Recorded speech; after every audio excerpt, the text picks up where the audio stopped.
दोस्तों, आज हम सिंधु घाटी सभ्यता की ओर बढ़ते हैं। सिंधु घाटी सभ्यता पूर्व इतिहास ईसा पूर्व 3300 से लेकर 2500 तक ये इनका कार्यकाल है। एक प्रमुख सभ्यता है सिंधु घाटी, जो मुख्य रूप से दक्षिण एशिया के उत्तर पश्चिमी क्षेत्रों में से अफगानिस्तान तक फैली हुई है। प्रकाशित शोध के अनुसार ये सभ्यता 8000 वर्ष पुरानी मानी जाती है। यह हड़प्पा सभ्यता के नाम से भी जानी जाती है। सिंधु घाटी सभ्यता का विस्तार दक्षिण एशिया और इसका कार्यकाल कांस्य युग से भी जाना जाता है। हड़प्पा, मेहरगढ़ और रानीबग्गा, लोथल ऐसे कुछ उदाहरण बताए गए हैं। इस सिंधु सभ्यता का विकास हड़प्पा, मोहनजोदड़ो, कालीबग्गा, लोथल, धोरवीरा और राखीगढ़ी इसके प्रमुख केंद्र थे। दिसंबर 2014 में भिरडाना को सिंधु घाटी सभ्यता का अब तक का खोजा गया सबसे प्राचीन नगर माना गया है। ब्रिटिश काल में हुई खुदाइयों के आधार पर पुरातत्ववेत्ता और इतिहासकारों का अनुमान है कि यह अत्यंत विकसित सभ्यता थी और यह शहर अनेक बार बसे और उजड़े हैं।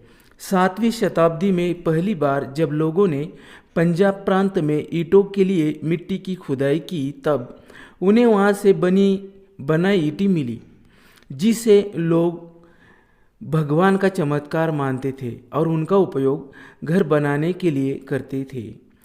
ईस्वी सन 1826 में चार्ल्स मैसन ने पहली बार इस पुरानी सभ्यता की खोज की। कनिंघम ने 1856 में इस सभ्यता के बारे में सर्वेक्षण किया। 1856 में कराची लाहौर के मध्य रेलवे लाइन के निर्माण के दौरान बर्टन बंधुओं द्वारा हड़प्पा स्थल की सूचना सरकार को दी गई थी। 1861 में अलेक्जेंडर कनिंघम के निर्देशन में भारतीय पुरातत्व विभाग की स्थापना की गई और 1902 में लॉर्ड कर्जन द्वारा जॉन मार्शल को भारतीय पुरातत्विक विभाग का महानिदेशक बनाया था। तो अब हम चलते हैं मोहनजोदड़ो और हड़प्पा की तरफ। 1921 में दयाराम साहनी ने हड़प्पा का उत्खनन किया। इस प्रकार इसी सभ्यता का नाम हड़प्पा सभ्यता रखा गया। राखालदास बनर्जी को मोहनजोदड़ो का खोजकर्ता माना गया है। यह सब सिंधु घाटी में फैली हुई थी, इसलिए इसका नाम सिंधु घाटी सभ्यता रखा गया। प्रथम बार नगरों के उदय के कारण इसे प्रथम नागरीकरण कहा गया है। प्रथम बार कांस्य के प्रयोग के कारण इसे कांस्य सभ्यता भी कहा जाता है। सिंधु घाटी की सभ्यता के 1400 केंद्र को खोजा जा सका है। अभी तक भारत में 80% स्थल सिंधु नदी और उसकी सहायक नदियों के आसपास है। अभी तक कुल खोजों में से 3% स्थलों का ही उत्खनन हो पाया है। तो दोस्तों, पूरा इंडिया, उत्तर भारत सिंधु घाटी सभ्यता के था। सिंधु इंडस नदी के किनारे बसने वाली सभ्यता थी और अपनी भौगोलिक उच्चारण की भिन्नताओं की वजह से इस इंडस को सिंधु कहने लगे। आगे चलकर इसी से यहाँ के रहने वाले लोगों के लिए हिंदू उच्चारण का जन्म हुआ। हड़प्पा और मोहनजोदड़ो की खुदाई से इस सभ्यता के प्रमाण मिले हैं। अंततः विद्वानों ने इसे सिंधु घाटी की सभ्यता का नाम दिया, क्योंकि यह क्षेत्र सिंधु और उसकी सहायक नदियों के क्षेत्र में आते हैं। पर बाद में रोपड़, लोथल, कालीबग्गा, बनवावली, रंगपुर आदि क्षेत्रों में भी सभ्यता के अवशेष मिले हैं। सिंधु और उसकी सहायक नदियों के क्षेत्र से बाहर थे। अंततः कई इतिहासकार इस सभ्यता का प्रमुख केंद्र हड़प्पा होने के कारण इस सभ्यता को हड़प्पा सभ्यता के नाम से भी जाना जाता है। विभिन्न काल अगर कहा गया तो 7770 से लेके 6200 ईसा पूर्व ये सबसे बड़ा प्राचीन भिरडाना शहर था सिंधु घाटी सभ्यता का। विस्तार अगर देखें तो हमें सभ्यता का क्षेत्र संसार की सभी प्राचीन सभ्यता के क्षेत्रों से अनेक गुना बड़ा और विशाल दिखाई देता है। इस परिपक्व सभ्यता के केंद्र स्थल पंजाब, सिंध और बलूचिस्तान, गुजरात, राजस्थान, हरियाणा और उत्तर प्रदेश की सीमा तक फैला हुआ है। दहमाबाद महाराष्ट्र तथा बलूचिस्तान मकरान समुद्र तट के सुख्तोनडोर पाक सिंध प्रांत से लेकर उत्तर पूर्व आलमगीरपुर हरियाणा तक फैला हुआ है। भारतीय उपमहाद्वीप में इस संस्कृति के कुल 1500 स्थल का पता चल चुका है। एक दूसरे 483 किलोमीटर दूर थे, अंदुस नदी द्वारा जुड़े थे। तीसरा नगर मोहनजोदड़ो से 130 किलोमीटर दक्षिण में चुनदड़ो स्थल पर, तो चौथा नगर गुजरात के खंबात की खाड़ी के ऊपर लोथल नामक स्थल पर इसके काले रंग की चुड़िया तथा हरियाणा के हिसार जिले का बनावली, इन सभी स्थलों पर परिपक्व तथा उन्नत हड़प्पा संस्कृति के दर्शन होते हैं। गुजरात के काठियावाड़ प्रायद्वीप में रंगपुर रोजड़ी स्थल पर पाई हुई है। 1826 में चार्ल्स मैसन को प्राप्त हुई थी। घाटी सभ्यता, सिंधु घाटी सभ्यता के प्रमुख स्थल निम्न में से हैं कि हड़प्पा पंजाब पाकिस्तान, मोहनजोदड़ो सिंध पाकिस्तान, लरकाना जिला, लोथल अपने इंडिया में, गुजरात में, कालीबंगा राजस्थान, हनुमानगढ़ जिले में, बनवाली हरियाणा, फतेहाबाद जनपद में, आलमगीरपुर उत्तर प्रदेश, मेरठ जिले में, सुतकांगेडोर पाकिस्तान के बलूचिस्तान प्रांत में, कोटदीजी सिंध पाकिस्तान, चुनदड़ो पाकिस्तान में, सुरकोटदा गुजरात के कच्छ जिले में, हिंद कुश पर्वतमाला के पार अफगानिस्तान में, शारदुगुई यहाँ से नहरों के प्रमाण मिले हैं।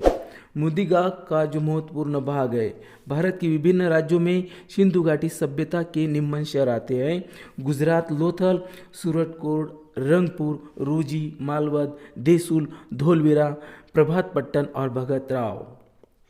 हरियाणा में राखीगढ़ी, भिरडाना, बनावली, कुनाल, मिताथल और पंजाब में रोपड़, पंजाब, बाड़ा और महाराष्ट्र में दैमाबाद, बनावली, कुनाल और मिताथल। राजस्थान में कालीबंगा, तो जम्मू कश्मीर में मांडा। नगर निर्माण की योजना कैसी थी वहाँ की, तो देखे चलते हम।